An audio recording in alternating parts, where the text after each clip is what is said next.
there are two problems. There are problems of the devices and also problems with the access to the internet. That's the cost of the internet.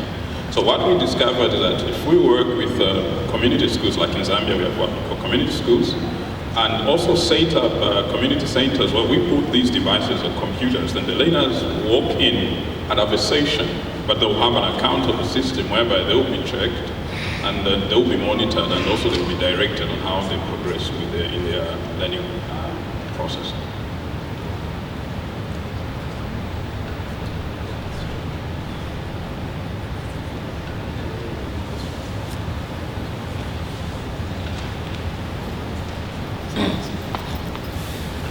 Hi. Hello, good evening.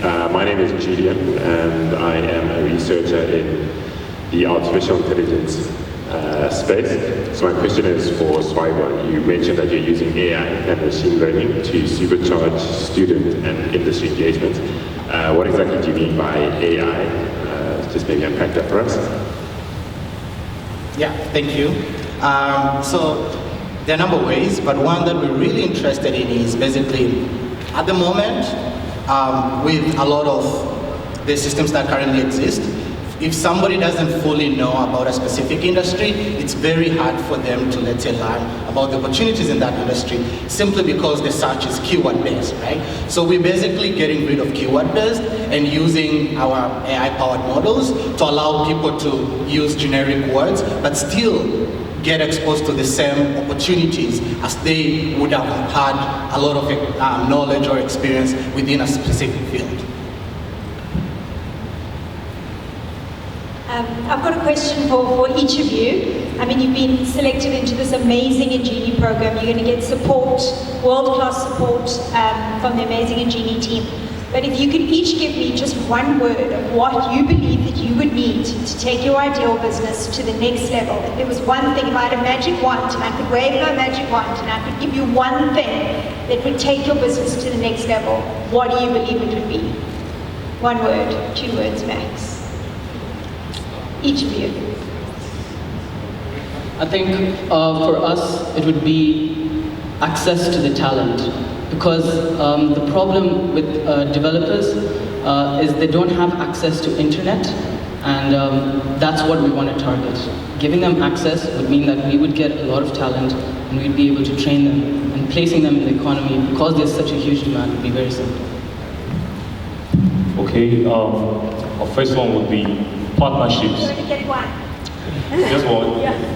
Okay, partnerships with masters of this craft or technical institutions. That's it. All right, so I'm tempted to say capital, but I'll settle for collaboration. Smart. Well, for us is access to quality medical content, which is partnerships in essence. $1 billion. Always one. Probably institutional partnerships with universities and official university support. Oh, I would say knowledge, just because I have an academia background. But I want to be a sponge, and my team and I are here to really absorb as much knowledge as we possibly can, and that will make sure it's the knowledge collaboration and everything, but it's knowledge.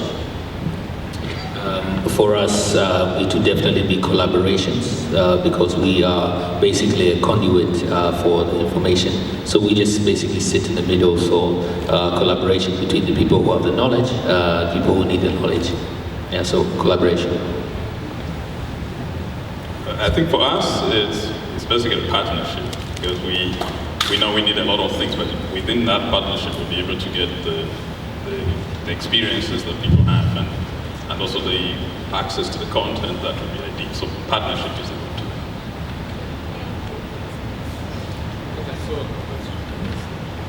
Hi, Gubro here. My question is for Zayo. You guys are in a very interesting space, helping developers, to build us the best software we can. And there's a recent movement of serverless computing, cloud native applications, and all that sort. If I'm not mistaken, you mentioned that you do free training. My question is, how do you make money if you are already making money or in the future you plan to make money? Very good question. So our revenue streams are from building MVPs for startups. So once the developers have actually done the free journey, we place them on projects as part of the journey. And we take money from entrepreneurs who are looking for an affordable solution. And we charge them very affordably because we are using student developers. Additionally, we also take a commission on a 15% commission on the first year's annual salary of the developer upon placement into companies. Yeah. I think we have time for 2 more questions.